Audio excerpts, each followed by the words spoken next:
Участники сегодня работают с группой «Несладко», которая играет завораживающий инди. Я предварительно послушала ту музыку, которая делает эта группа, и примерно поняла, в какой стилистике необходимо придерживаться и какие микрофоны стоит выбирать. Мы будем записывать бас, барабаны, гитару и клавиши, а также 4 вокала. Одновременно. Да.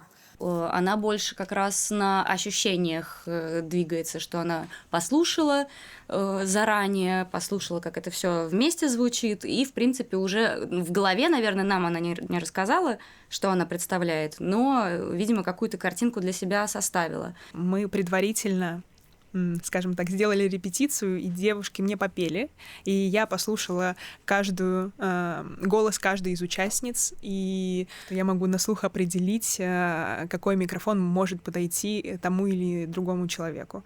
Всё.